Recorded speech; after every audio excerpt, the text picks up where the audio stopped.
အဲ့တော့တုပ်ကွေးစစ်ကောက်ကွယ်ဆေးထိုးပြီးဘာတွေဖြစ်တတ်တယ်လဲနောက်ဆက်တွဲဘာတွေစိုးရင်ရတယ်ဆိုမတည့်တဲ့သူတွေမှာတော့ဘာတွေဖြစ်တတ်တယ်လဲဆိုရင်ဗီဒီယိုလေးမစခင်မှာ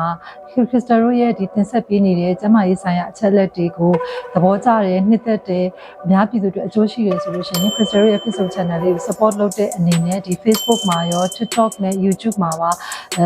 follow လေးလုပ်ပေးပါ like and share လေးလုပ်ပေးပါလို့တောင်းဆိုပြရစီရှင်ဘာတွေဖြစ်တတ်တယ်လဲဆိုရင်ကြွက်သားနာတာနည်းနည်းပပအဖုအပိန်ရားရန်တာတွေဖြစ်တာမျိုးကြွက်သားလေးတွေကြိုက်ခဲတာမျိုးတရက်နှစ်ရက်နေလို့ရှိရင်ဒါကတော့ကာကွယ်ဆေးတွေသဘာဝပေါ့နော်တရက်နှစ်အတွင်းမှာတော့ဖျားတာမျိုးလေးတွေ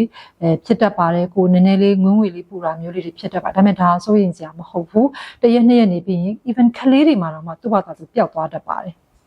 ဆိုတော့ပြဿနာမရှိဘူးဆိုရင်ကြာမရှိဒါပေမဲ့တစ်ခုပဲတချို့ကအမြဲပြောကာကွယ်ဆေးမနေ့ကပဲထိုးတယ်တပတ်တောင်မကြာဘူးဆရာမရဲ့တုပ်ကွေးဖြစ်လာတယ်ဆိုတော့တုပ်ကွေးကာကွယ်ဆေးဒီခန္ဓာကိုယ်ရဲ့ရောက်ပြီးတဲ့အချိန်မှာသူ့ရဲ့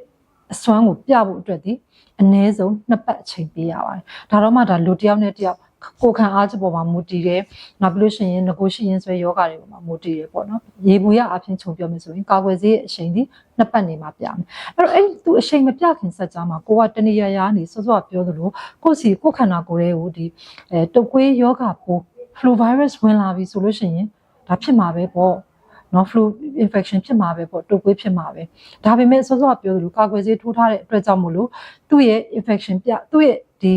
effect ပြတဲ့အချိန်မှာ infection အပေါ်မှာတက်ရောက်မှုကတော့လျော့နေစေတာ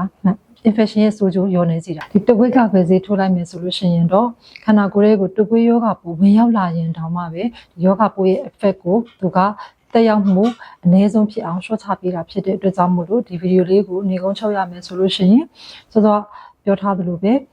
တုပ်ကွေးကာကွယ်ဆေးကထိုးသင့်ပါတယ်ဒါမှသာမိမိကတဆင့်သူများကိုကူးစက်နှုန်းလေးရောကြပေးမှဖြစ်သလိုကိုယ်တိုင်း